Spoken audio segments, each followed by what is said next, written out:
whoa, that's a bit loud again. You know, I watch these videos right after I record them, make sure everything was working right, but I have to turn the volume way up to hear everything properly, and then of course it gets real loud. So, let's start a new game, and we can tell already that this is different from the original. We still got the two little zoomers, and we have no area to the left, so I am not going to be getting any morph balls over here. I don't see my shots traveling through the wall. I can't morph. I have no missiles. So we are going to head in the only direction we have open to us. Now, I did have to look up zoomers. I didn't remember their names. I do, however, remember screes, and which was that bat-looking thing I killed, and then that mosquito-ish looking thing I just killed is a Rios. Those two I remember since, oh god, since forever. Whoa! Hey, no. Yes, I'm using a controller with a turbo fire. That's not cheating. When I play through Metroid games, I have a set little pattern I use. When I go to a vertical chamber, I always go to the top and then work my way down from there. And if I come across two rooms that are right next to each other, I will go through the room on the left first. So that's where we are right now. When we came out of the starting room, we noticed that we were at the very top of the tunnel. And we went down and we found two rooms right next to each other. So I am going to go through the left door. Come here, thank you. Whoa. Scree. I always used to think that screes exploded, but they actually don't explode. It's the rocks from them burrowing into the ground. So here we are, we've reached another dead end. We can't turn into a morph ball, so I can't, and I don't have bombs, so I can't check that out. And our shots are not going through the wall. Now, the first time I played through this game, I spent 20 minutes running around and had no clue what to do. Because the next couple doors, you have to have a morph ball just to get through the room. And then I found out that he hides. Deluxe Games has hidden the morph ball behind one of these red globes.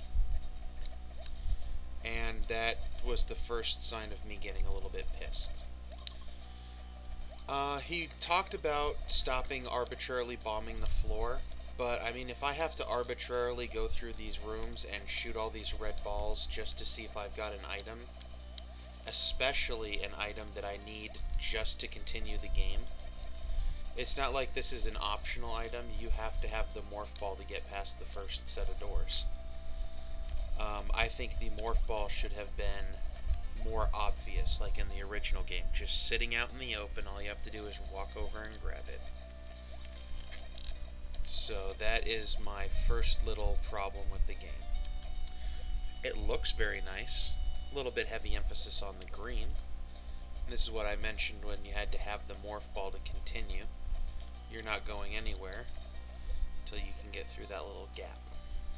Alright, so here we are in another vertical hallway, so we are going to head as far up as possible. Another thing I do when I play Metroid games is that I draw a map on actual paper as I'm going through the game, and I put little... It's a sketch.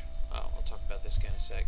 It's a sketch of a map, but it lets me know I've traveled down this hallway and I need blank to get by. Alright, here's the top door. Waivers. These are my favorite little guys when I was a kid. These were the pine cones, is what we called them. I was attacked by pine cones. And we called the blue ones snow cones, even though they don't look like snow cones. They look like blue pine cones. Whoa.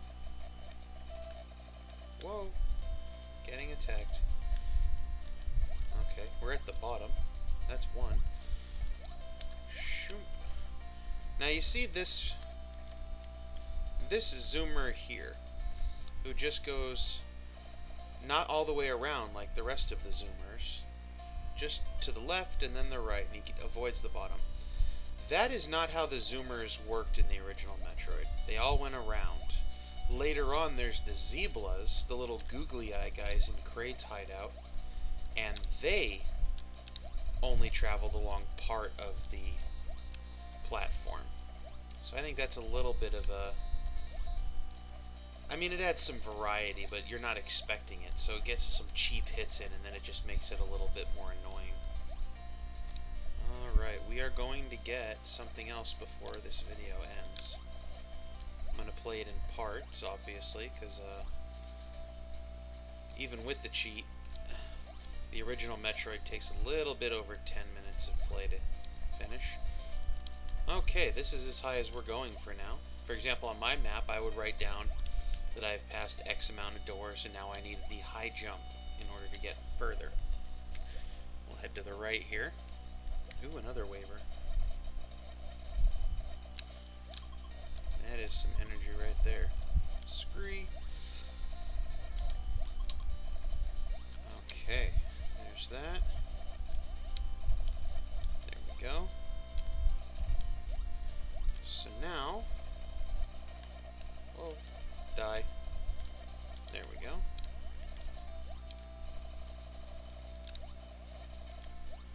That's fine. Come on, there we go. So now, we were talking about removing arbitrary bomb points, and we'll see what I mean right here. Okay, so we've reached a dead end. There's no firing is going through the wall. I don't have bombs. So now, whereas in the original Metroid I would arbitrarily bomb the floor, now I have to go through and arbitrarily shoot all these red blocks just to find a weapon. I think it's tedious and unnecessary. I mean, there's the standard Chozo room would work just fine at the end of this hallway if you wanted. So, I'm not a big fan of the hiding our weapon power-ups in the blocks. I'm not gonna die. I won't let it happen. Fear not, faithful watcher. Oh, I have the long beam now. I wasn't even paying attention. I was too busy ranting. Get out of my way.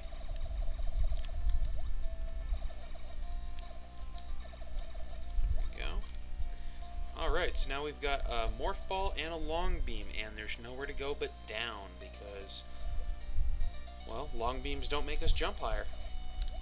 We can't freeze people. So let's just get to that next door. There we go. And we will stop here, and I'll see you next time.